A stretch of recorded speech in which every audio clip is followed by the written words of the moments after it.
نحمده ونصلي ونسلم على رسوله الكريم اما بعد فاعوذ بالله من الشیطان الرجیم بسم اللہ الرحمن الرحیم رب اشرح لي صدري ويسر لي امري واحلل عقدة من لساني يفقهوا قولي اللهم فقهنا في الدين وعلمنا التأويل آمین یا رب العالمین۔ سورۃ النبا کا آغاز کرتے ہیں، مکی سورت ہے اور یہ جو اس کی پہلی آیت ہے، شروع اللہ کے نام سے جو بہت مہربان نہایت رحم فرمانے والا ہے۔ اما یتساءلون، کس چیز کے بارے میں یہ لوگ آپس میں پوچھ گچھ کر رہے ہیں۔ تو یہ منظر کشی کا بہت ہی خوبصورت انداز ہے۔ ان دو الفاظ میں گویا اس بے چینی اور ہلچل کی تصویر کھینچ دی گئی جو اہل مکہ کے ہاں رسول اللہ صلی اللہ علیہ وآلہ وسلم کی دعوت کے سبب پیدا ہو گئی تھی۔ جیسے ہر شخص کے ذہن میں ایک ہی سوال ہو کہ محمد صلی اللہ علیہ وسلم نے یہ کیا نئی بات کر دی، یہ بھلا کیسے ہو سکتا ہے کہ ایک دن یہ دنیا ختم ہو جائے گی، پھر قیامت برپا ہوگی، تمام انسانوں کو پھر سے زندہ کر لیا جائے گا، ہر انسان سے اس کے عمل کا حساب ہوگا اور وہاں کوئی اس کا کوئی مددگار نہیں ہوگا۔ تو اتنے سارے انسانوں کا حساب کتاب، یہ سب ان کے سوالات تھے کہ ایک ایک کا محاسبہ۔ عقل اس بات کو تسلیم نہیں کرتی۔ گویا مکے کے ہر گھر میں یہی چیمگوئیاں ہو رہی ہیں اور ہر محفل، ہر چوپال میں یہی سوالات، اسی سوالات پر تبصرے ہو رہے ہیں۔ تو غرض جہاں بھی چار لوگ اکٹھا ہوتے ہیں وہ کیا کرتے ہیں کہ یہ لوگ آپس میں کیا باتیں کر رہے ہیں؟ ان النبأ العظیم، ایک بڑی خبر کے بارے میں، اور وہ بڑی خبر کیا ہے؟ وہ قیامت کا دن ہے۔ الذی ہم فیہ مختلفون، جس کے بارے میں یہ اختلاف رائے میں مبتلا ہو گئے ہیں۔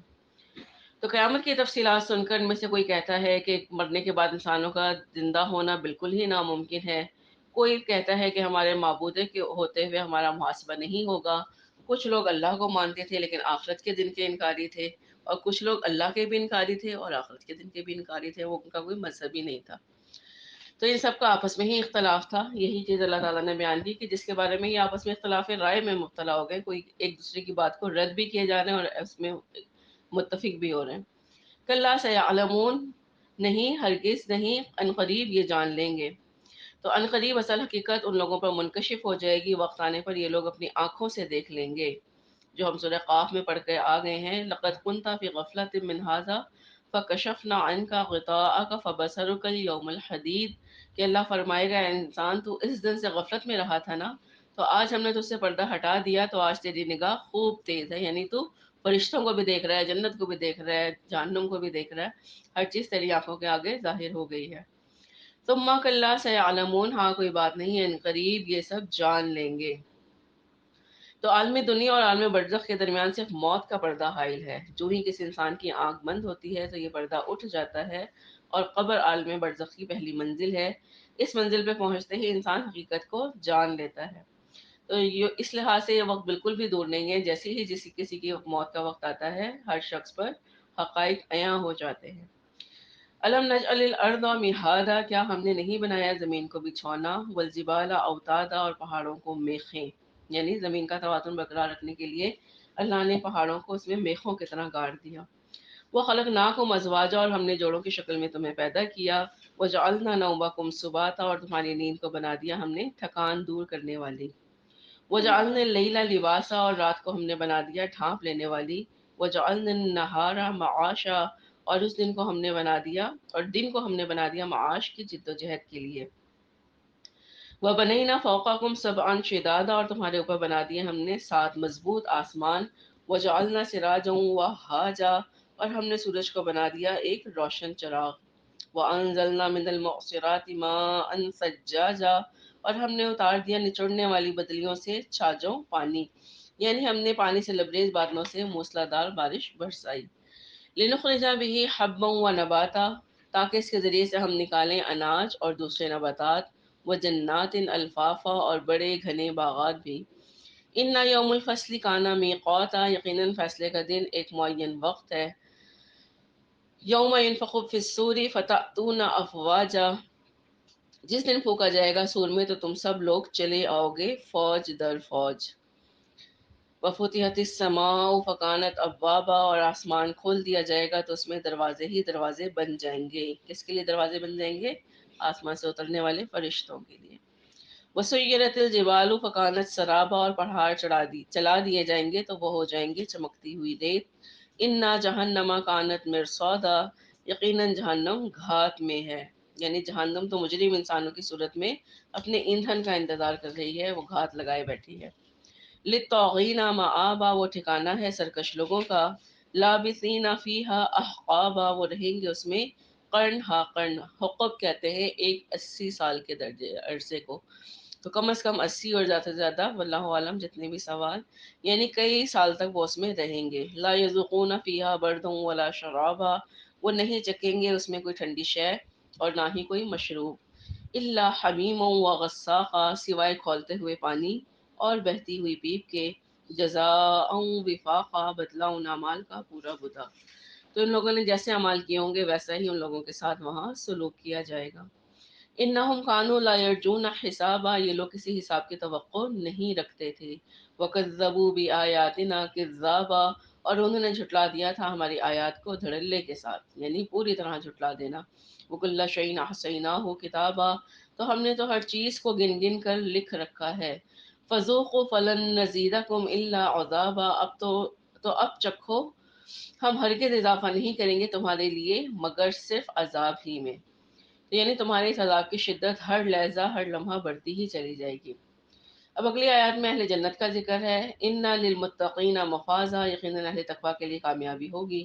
تو دونوں گروہ اللہ نے بنا دیے، زندگی میں یہ مہلت ہمیں مل گئی ہے، اب ہمیں چاہیے کہ ہم جس مرضی گروہ میں شامل ہو جائیں، ہمارے اوپر یہ اختیار چھوڑ دیا گیا، یا تو ہم اس دنیا میں ہی اپنے آپ کو الجھا کر پہلے گروہ میں شامل ہو جائیں جس کا ذکر پچھلی آیات میں گزر گیا، یا پھر اللہ کو راضی کر کے اس گروہ میں شامل ہو جائیں۔ تو اہل تقویٰ کے لیے کامیابی ہے، حدائق و اعنابا، ان کے لیے باغ اور انگور ہوں گے، وکواعب اترابا، اور نوجوان ہم عمر بیویاں، وکأسا دہاقا، اور چھلکتے ہوئے جام، لا یسمعون فیہا لغوا ولا کذابا، اور وہ نہیں سنیں گے اس میں کوئی لغو بات اور نہ ہی جھوٹ، کوئی بےہودہ بات جنت میں انہیں سننے کو نہیں ملے گی۔ جزاء من ربک عطاء حسابا، یہ بدلہ ہوگا آپ کے رب کی طرف سے دیا ہوا حساب سے، یعنی یہ سب کچھ لوگوں کی محنت اور قربانیوں کے بدلے کے طور پر انہیں عطا کیا جائے گا۔ رب السماوات والارض وما بینہم الرحمن، جو رب ہے آسمانوں کا اور زمین کا اور جو کچھ ان کے مابین ہے، جو الرحمن ہے۔ لا یملکون منہ خطابا، اور ان میں سے کسی کو ہمت نہیں ہوگی اس دن اس سے بات کرنے کے لیے۔ یوم یقوم الروح والملائکۃ صفا، جس دن کھڑے ہوں گے جبریل اور تمام فرشتے صفے باندھے علیہم السلام۔ لا یتکلمون الا من اذن له الرحمن، وہ کوئی بات نہیں کر سکیں گے سوائے اس کے جسے رحمان کی طرف سے اجازت مل جائے۔ وقال ثوابا، اور وہ بات بھی درست کرے۔ ذالک یوم الحق، یہ دن حق کا ہے، یعنی قیامت کا دن ایک اٹل حقیقت ہے۔ فمن شاء اتخذ الی ربہ مآبا، تو جو چاہے اپنے رب کی طرف اپنا ٹھکانہ بنا لے۔ تو آج ہمارے پاس یہ مہلت عمل ہے، ہم میں سے جو چاہے اپنے رب کے پاس اپنا ٹھکانہ بنا لے، اور یقیناً وہ جنت میں ہی ہے۔ انا انذرناکم عذابا قریبا، دیکھو ہم نے تو تمہیں خبردار کر دیا ہے اس عذاب سے کہ جو بہت قریب ہے۔ تو تصور کر لیں کہ یہ عذاب انسان کے کتنا قریب ہے، ادھر انسان کی آنکھ بند ہوئی اور اسے قبر میں اترتے ہی اس کا انعام اسے ملنا شروع ہو جاتا ہے۔ اور قبر کے بارے میں نبی کریم صلی اللہ علیہ وسلم نے فرمایا، انما القبر روضۃ من ریاض الجنت او حفرۃ من حفر النار، کہ قبر یا تو جنت کے باغیچوں میں سے ایک باغیچہ ہے یا جہنم کے گڑھوں میں سے ایک گڑھا۔ تو وہ تو عذاب ہے یا ثواب ہے، وہ جنت میں قبر میں داخل ہوتے ہی شروع ہو جاتا ہے۔ تو گویا ہر زندہ انسان اپنے اس باغیچے یا گڑھے کے بالکل کنارے پر بیٹھا ہوا ہے۔ یوم ینظر المرء ما قدمت یداہ، جس دن انسان دیکھ لے گا جو اس کے دونوں ہاتھوں نے آگے بھیجا۔ ویقول الکافر یا لیتنی کنت ترابا، اور کافر کہے گا کہ کاش کہ میں مٹی ہو جاتا، کہ کاش مجھے شرف انسانیت ملا ہی نہ ہوتا، کاش میری ماں نے مجھے جنا ہی نہ ہوتا، جس دن یہ قیامت کی ساری ہولناکیاں وہ دیکھیں گے۔ سورہ نازیات کا آغاز کرتے ہیں، بسم اللہ الرحمن الرحیم، شروع اللہ کے نام سے جو بہت مہربان نہایت رحم فرمانے والا ہے۔ سورہ صافات، سورہ زاریات اور سورہ مرسلات کے بعد سورہ نازیات میں بھی اللہ تعالیٰ نے پے در پہ قسمیں کھائی ہیں، اور کن کی قسمیں ہیں؟ یہ فرشتوں کی قسمیں ہیں۔ والنازعات غرقا، قسم ہے ان فرشتوں کی جو غوطہ لگا کر کھینچتے ہیں۔ تو نزا کے معنی سختی سے کھینچنے کے ہیں، یعنی ان فرشتوں کی قسم جو انسان کے وجود کی گہرائی میں اتر کر بڑی سختی سے اور شدت سے اس کی جان کو کھینچ کر نکالتے ہیں۔ وہ ناشطاتی نشطا، اور ان فرشتوں کی قسم جو گرہیں کھولتے ہیں آسانی سے۔ تو یہ بھی انسان کی جان قبض ہونے کی ہی ایک کیفیت کا ذکر ہے۔ حضور صلی اللہ علیہ وآلہ وسلم کا ایک فرمان کا مفہوم ہے کہ جو فرشتہ بندہ مومن کی جان قبض کرتا ہے تو اسے ایسے محسوس ہوتا ہے جیسے مشک کے بند منہ سے پانی کا ایک قطرہ ٹپک گیا، اور جب کسی کافر کی جان قبض کرتا ہے تو اسے ایسی سختی کا سامنا کرنا پڑتا ہے جیسے سیخ پر سے کباب کھینچا جا رہا ہو۔ آذن اللہ من ذالک۔ تو یہ کیا ہے کہ جو گرہیں کھولتے ہیں، اور عبد الرحمن کیانی کی تفسیر کے مطابق انہوں نے یہ کہا کہ جس طرح اللہ تعالیٰ نے انسان کو جب پیدا کیا، جو ابھی ہم عنقریب صورتوں میں پڑھ کے آئے ہیں کہ اللہ تعالیٰ نے انسان کے جوڑ جوڑ بنایا اور انہیں خوب مضبوط باندھا، تو موت کے وقت یہ فرشتے انہی تمام جوڑوں کو ڈھیلا کر دیتے ہیں، ان کو کھول دیتے ہیں تاکہ ان میں سے روح نکلے۔ تو یہ نزا کا بہت ہی سخت کیفیت کا انداز اللہ تعالیٰ نے اس آیت میں بیان فرمایا ہے، اور یہ نزا کی کیفیت خود نبی کریم صلی اللہ علیہ وآلہ وسلم پر بھی طاری ہوئی تھی۔ روایات میں آتا ہے کہ حضرت فاطمہ رضی اللہ عنہا رسول اللہ صلی اللہ علیہ وآلہ وسلم کی تکلیف کو دیکھ کر بار بار روتی تھیں، اور ان کے منہ سے بے اختیار یا ابتا یا ابتا، یعنی یا میرے ابا جان کی تکلیف کے الفاظ نکلتے تھے۔ حضور صلی اللہ علیہ وسلم یہ سن کر فرماتے کہ بیٹی، آج کے بعد تیرے باپ کے لیے کوئی سختی نہیں ہے۔ تو موت کی سختی ہر ایک نے چکھنی ہے، جب نبی اس سے نہیں بچ سکے تو کوئی دنیا کا انسان اس سے کیوں کر بچ سکتا ہے۔ والسابحات سبحا، اور ان فرشتوں کی قسم جو تیزی سے تیرتے ہوئے جاتے ہیں۔ تو فرشتے تیرتے ہوئے ان ارواح کو لے کر کہاں جاتے ہیں اور انہیں کہاں رکھا جاتا ہے، اس کی تفصیل انشاءاللہ سورہ مطففین میں ہم پڑھیں گے۔ تو بظاہر آسمان میں لے کے جاتے ہیں، زمین سے اٹھا کے آسمان کی طرف، تو یہ فرشتے جو تیزی سے ہوا میں تیرتے ہوئے جاتے ہیں۔ فالسابقات سبقا، پھر وہ تعمیل ارشاد میں ایک دوسرے سے آگے بڑھنے کی کوشش کرتے ہیں، یعنی بڑھنے والا کیسا ہے، اس کے لیے جنت کا حکم ہوا، جہنم کا ہوا، سخت سزا کا ہوا یا ثواب کا ہوا، فرشتے اس حکم کی تعمیل میں بہت پھرتی دکھاتے ہیں، ایک دوسرے سے سبقت لے جانے کی کوشش کرتے ہیں۔ فالمدبرات امرا، پھر حسب حکم معاملات کی تدبیر کرتے ہیں، یعنی ہر مرنے والے کی روح کو فرشتے اللہ کے حکم کے مطابق سجین یا علیین میں لے جاتے ہیں۔ تو یہاں پہ اور ایک اور روایت کے مطابق المدبرات امرا سے مراد وہ تمام فرشتے بھی ہیں جو دنیا کا نظام چلانے کے لیے اللہ تعالیٰ نے زمین و آسمان میں مبعوث کیے ہوئے ہیں۔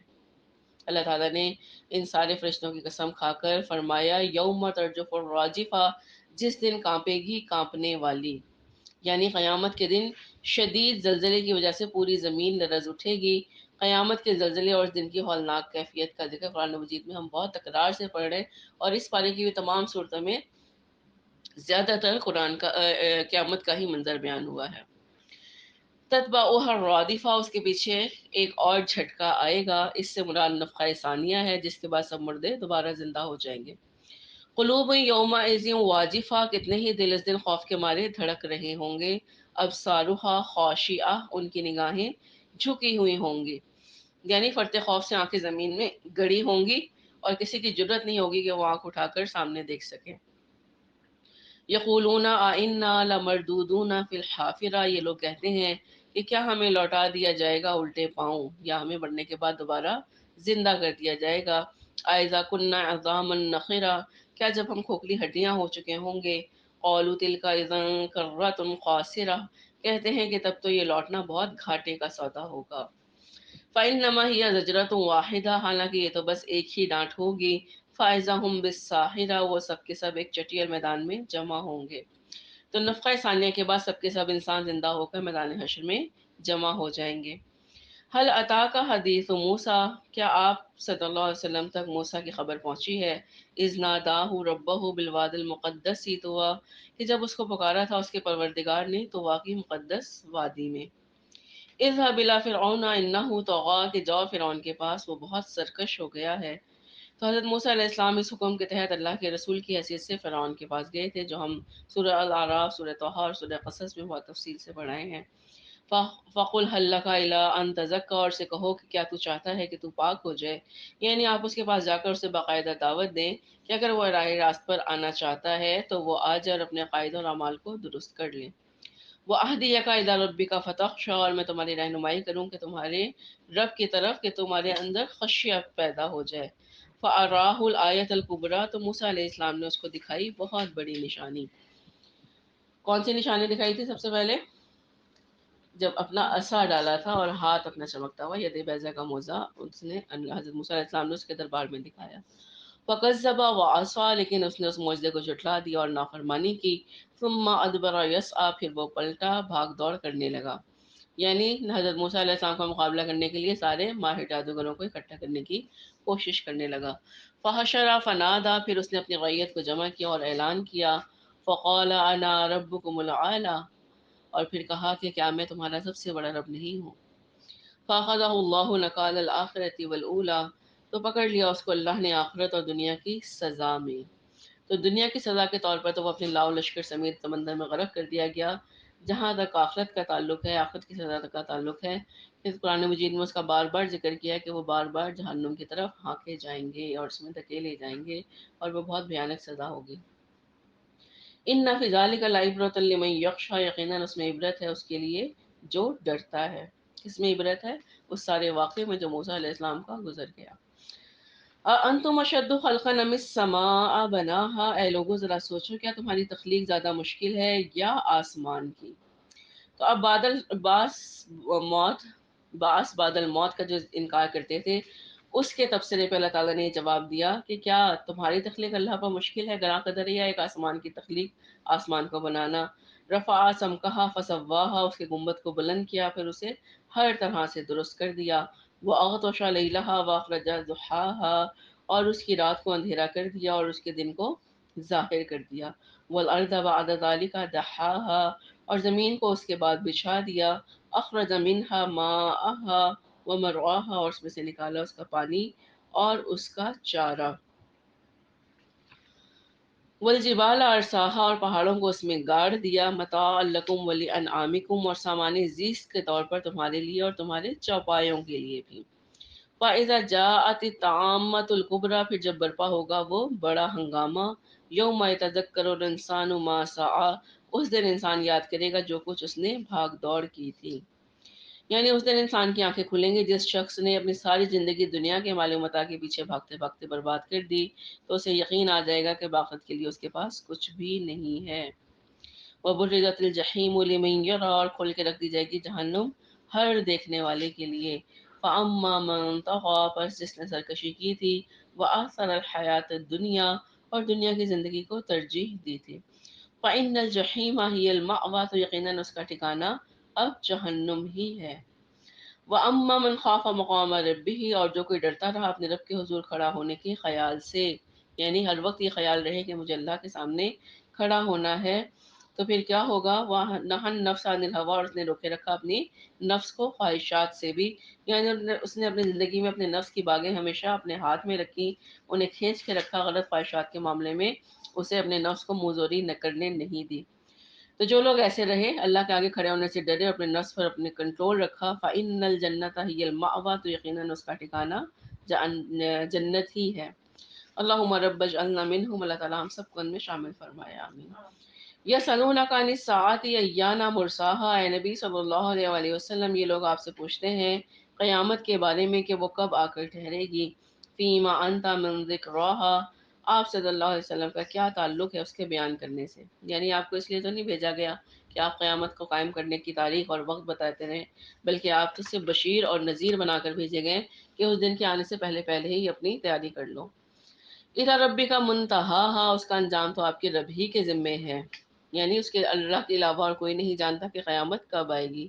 انما انت منذر من یخشاہا، آپ صلی اللہ علیہ وآلہ وسلم تو بس خبردار کرنے والے ہیں ہر اس شخص کو جو اس سے ڈرتا ہے۔ تو جو لوگ قیامت کے تصور سے ڈرتے ہوں یا جو اس کے ذکر سے ڈر جائیں، آپ صلی اللہ علیہ وسلم انہیں خبردار کرتے رہیں، کیونکہ آپ کے خبردار کرنے سے ایسے لوگوں کا تقوی مزید بڑھے گا۔ کأنہم یوم یرونہا لم یلبثوا الا عشیۃ او ضحاہا، جس دن وہ اسے دیکھیں گے انہیں یوں لگے گا گویا وہ نہیں رہے دنیا میں مگر ایک شام یا اس کی ایک صبح۔ تو قیامت کے دن انسان جب اپنی دنیاوی زندگی کو یاد کرے گا تو اسے اپنی پوری زندگی ایسی نظر آئے گی جیسے وہ دن کی چند گھڑیاں ہی دنیا میں گزار کر آیا ہے۔ سورہ عبسہ کا آغاز کرتے ہیں۔ اس کی ابتدائی آیات میں ایک خاص واقعے کا ذکر ہے جو سیرت کی کتابوں میں یوں بیان ہوا ہے کہ ایک موقع پر حضور صلی اللہ علیہ وسلم کے پاس قریش کے چند بڑے سردار عتبہ، شیبہ، ابو جہل، امیہ بن خلف، ولید بن مغیرہ اور عباس بن عبد المطلب وغیرہ بیٹھے تھے۔ آپ صلی اللہ علیہ وسلم ان کو اسلام قبول کرنے پر آمادہ کرنے کی کوشش فرما رہے تھے۔ این اسی وقت جب آپ محو گفتگو تھے، ایک نابینا صحابی جن کا نام عبداللہ بن ام مکتوم تھا وہاں آئے اور آداب مجلس کی رعایت کیے بغیر آپ کو اپنی طرف متوجہ کرنے کی کوشش کرتے رہے۔ وہ عرض کر رہے تھے، یا رسول اللہ ارشدنی، یا رسول اللہ ارشدنی، مجھے سیدھا راستہ بتائیے۔ یا رسول اللہ علمنی مما علمک اللہ، یا رسول اللہ صلی اللہ علیہ وسلم، اللہ نے جو علم آپ کو سکھایا اس میں سے مجھے بھی سکھائیے۔ چاہیے تو یہ تھا کہ وہ صورتحال کو سمجھتے اور آپ صلی اللہ علیہ وسلم کی گفتگو ختم ہونے کا انتظار کرتے، لیکن ظاہر ہے کہ وہ سن تو نہیں سکتے تھے، دیکھ نہیں سکتے تھے، لیکن سن سکتے تھے کہ رسول اللہ علیہ وسلم مصروف گفتگو ہیں۔ بہرحال ان کی بار بار خلل اندازی کی وجہ سے آپ صلی اللہ علیہ وسلم کے چہرہ انور پر کچھ ناگواری کے اظہار نمایاں ہوئے۔ اس پر یہ آیات نازل ہوئی۔ تو یہ آیات کیا تھی یہ ہم پڑھیں گے اور اللہ تعالیٰ نے کیا فرمایا۔ بسم اللہ الرحمن الرحیم، شروع اللہ کے نام سے جو بہت مہربان اور نہایت رحم فرمانے والا ہے۔ عبس وتولی، تیوری چڑھائی اور منہ پھیر لیا، یعنی حضرت عبداللہ ابن مکتوم کی بار بار خلل اندازی سے حضور صلی اللہ علیہ وسلم کے چہرہ انور پر ناگواری کے آثار نمایاں ہوئے اور آپ نے چہرہ مبارک دوسری طرف کر لیا۔ اور ایسا نہیں ہے کہ نبی صلی اللہ علیہ وسلم کے اخلاق میں کوئی کمی تھی، بلکہ آپ کی خواہش یہ تھی کہ حضرت عبداللہ بن سلام تو چونکہ مسلمان ہیں تو ان کی رعایت بعد میں کر دی جائے گی، فی الحال جو بھی سردار ہیں ہو سکتا ہے ان میں سے کسی کی دل پر میری بات اثر کر جائے اور وہ اسلام قبول کر لیں۔ اس سے ہمیں یہ بھی اندازہ ہوتا ہے کہ یہ ابتدائی اسلام کے دور کا واقعہ ہے، کیونکہ اس وقت تک ان سرداروں نے دشمنی کی کوئی بڑی صف قائم نہیں کی تھی۔ اس کا کیا مطلب ہے کہ وہ محفل میں بھی سب جمع ہو کے بیٹھے تھے اور نبی کریم صلی اللہ علیہ وسلم کی بات کو سن رہے تھے۔ تو دشمنی کا بھی باقاعدہ دشمنی کا بہت زیادہ آغاز نہیں ہوا تھا۔ تو آپ صلی اللہ علیہ وسلم کی دلی خواہش تھی کہ اگر یہ سردار اسلام قبول کر لیں گے تو ان کے پیچھے ان کے پورے پورے قبائل بھی دائرہ اسلام میں داخل ہو جائیں گے۔ صرف اسی وجہ سے آپ صلی اللہ علیہ وسلم نے اس رویے کا اظہار کیا۔ تو اللہ تعالیٰ نے فوراً ہی نبی کریم صلی اللہ علیہ وسلم کی نصیحت فرمائی اور کیا کہا، جاءہ العامہ، اس بات پر آپ نے تیوری چڑھائی کہ آپ کے پاس آ گیا ایک نابینا، وما یدریک لعلہ یزکا، اور اے نبی صلی اللہ علیہ وآلہ وسلم کیا معلوم شاید کہ وہ تزکیہ حاصل کرتا، یعنی وہ مزید آپ کی گفتگو سے استفادہ حاصل کر کے بلند درجات تک پہنچ جاتے، او یذکر فتنفعہ الذکر، یا وہ نصیحت حاصل کرتا اور وہ نصیحت اس کے لیے مفید ہوتی۔ وہ اما من استغنی، لیکن جو بے نیازی دکھاتا ہے، ایک ایسا شخص جو آپ صلی اللہ علیہ وسلم کی بات سننے کو تیار ہی نہیں، فانت لہ تصدی، تو آپ اس کی فکر میں لگے رہتے ہیں، کیونکہ نبی صلی اللہ علیہ وسلم کو تو یہی غرض تھی نا کہ ان سرداروں میں سے کوئی ایمان لے آئے۔ وما علیک الا یزکا، اور اگر وہ پاکی اختیار نہیں کرتا تو آپ پر کوئی الزام بھی نہیں تھا۔ تو تربیت کیا دی گئی ہے نبی کے وسلم کے توسط سے کہ جو اسلام کی طرف آنے والا ہے پہلے اس کو وارم ویلکم کیا جائے۔ وہ اما من جاءک یسعی، اور وہ جو آپ صلی اللہ علیہ وسلم کے پاس دوڑتا ہوا آیا ہے، وہ ہوا یخشی، اور اس کے دل میں خشیت بھی ہے، فانت عنہ تلہا، تو اس سے آپ صلی اللہ علیہ وسلم استغنا برت رہے ہیں۔ کلا انہا تذکرہ، ایسا ہرگز نہ کیجیے، یہ تو ایک یاد دہانی ہے۔ فمن شاء ذکرہ، تو جو چاہے اس سے نصیحت اخذ کر لیں۔ تو آپ صلی اللہ علیہ وسلم ان لوگوں کے پیچھے خود کو ہلکان نہ کریں۔ اگر ابو جہل، ابو لہب اس ہدایت سے مستفید نہیں ہونا چاہتے تو نہ ہو، آپ ان کی پرواہ نہ کریں۔ تو جو لوگ آگے بڑھ کر خشیت حاصل کرنا چاہتے ہیں، آپ کا کیا کام ہے کہ آپ ان کی بھی تزکیے کا اہتمام کریں۔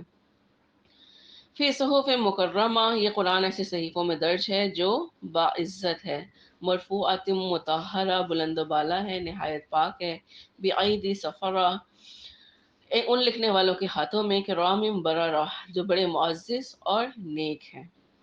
قتل الانسان ما اکفرہ، ہلاک ہو جائے انسان یہ کس قدر ناشکرہ ہے۔ من ای شیء خلقہ، ذرا سوچیے کہ کس چیز سے اللہ نے اسے پیدا کیا۔ من نطفہ، ایک بوند سے، خلقہ فقدرہ، اس نے پیدا کیا، اس کا ایک اندازہ مقرر کر دیا، اس نے اسے پیدا کیا اور اس کا ایک اندازہ مقرر کر دیا۔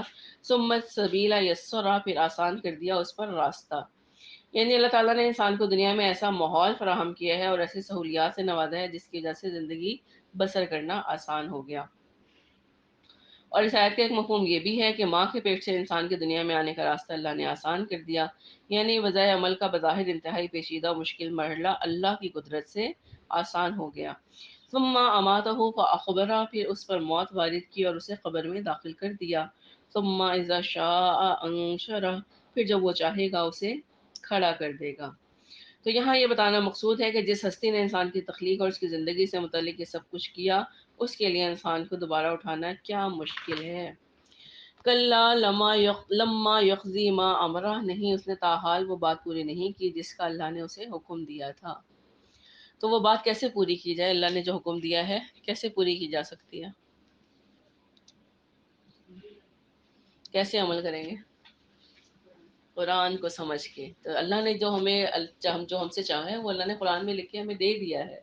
تو اللہ نے کیا کہا کہ اس نے تاحال وہ بات پوری نہیں کی جس سے اللہ نے اس کا حکم دیا تھا۔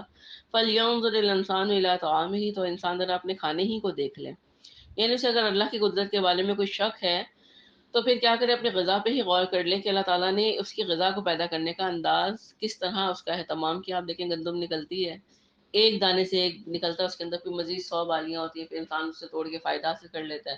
وہ فصل جو ہے سرسبز ہوتی ہے، پھر وہ زرد ہو جاتی ہے اور چورا چورا ہو جاتی ہے، پھر وہیں سے کھیت نکلتا ہے۔ تو جس طرح سے یہ پودے نکل رہے ہیں اسی طرح انسان کو بھی اٹھا کھڑا کیا جائے گا۔ تو اللہ کی نشانیاں تو ہر وقت ہمارے ارد گرد موجود ہیں، بشرط یہ کہ انسان غور و فکر کرے۔ انا سببنا الماء سبا، کہ ہم نے آسمان سے پانی برسایا جیسے کہ برسایا جاتا ہے۔ ثم شققنا الارض شقا، پھر ہم نے زمین کو پھاڑا جیسے کہ وہ پھٹتی ہے۔ تو زمین پھٹتی ہے، اس میں سے کونپلیں برآمد ہوتی ہیں اور رفتہ رفتہ پودے بھی تناور درخت کی صورت اختیار کر لیتے ہیں۔ فانبتنا فیہا حبا، پھر ہم نے اگا دیا اس میں اناج، وعنبا وقضبا، اور انگور اور مختلف ترکاریاں، وزیتون ونخلا، اور زیتون اور کھجوریں، وحدائق غلبا، اور بڑے گھنے باغات، وفاکہۃ وعبا، اور میوے اور چارہ، متاعا لکم ولانعامکم، ضرورت کا سامان تمہارے لیے بھی اور تمہارے مویشیوں کے لیے بھی۔ فائدہ جاءت الصاخہ، پھر جب وہ آ جائے گی کان پھوڑنے والی آواز، یعنی جب قیامت برپا کرنے کے لیے سور میں پھونکا جائے گا تو اس سے کان پھٹ جائیں گے۔ یوم یفر المرء من اخیہ، اس دن بھاگے گا انسان اپنے بھائی سے، وہ امہ و ابیہ، اور اپنی ماں سے اور اپنے باپ سے، وہ صاحبتہ و بنیہ، اور اپنی بیوی سے اور اپنے بیٹوں سے، لکل امرئ منہم یومئذ شأن یغنیہ، اس دن ان میں سے ہر شخص کو ایسی فکر لاحق ہوگی جو اسے ہر ایک سے بے پرواہ کر دے گی۔ یعنی اس دن ہر انسان نفسا نفسی کی کیفیت میں مبتلا ہوگا، ہر انسان کو اپنی پریشانی کی فکر ہوگی، اپنے عزیز ترین رشتوں کی سمت کو، ان کی کیفیت کی کسی کو پرواہ نہیں ہوگی۔ وجوہ یومئذ مسفرہ، کچھ چہرے اس دن روشن ہوں گے، ضاحکۃ مستبشرہ، مسکراتے ہوئے خوش و خرم، ووجوہ یومئذ علیہا غبرہ، اور کچھ چہرے اس دن غبار آلود ہوں گے، ترہقھا قطرہ، ان پر سیاہی چھائی ہوئی ہوگی، اولئک ھم الکفرۃ الفجرہ، یہی ہوں گے وہ فاجر کافر لوگ۔ تو یہ وہ لوگ ہوں گے جو دنیا میں اپنے نفس کے تقاضے پورے کرنے کے لیے اللہ کے مقرر کی ہوئی حدود کو توڑتے تھے اور اپنی مرضی کی زندگی گزارتے تھے، تو اس دن ان کے چہرے سیاہ ہوں گے۔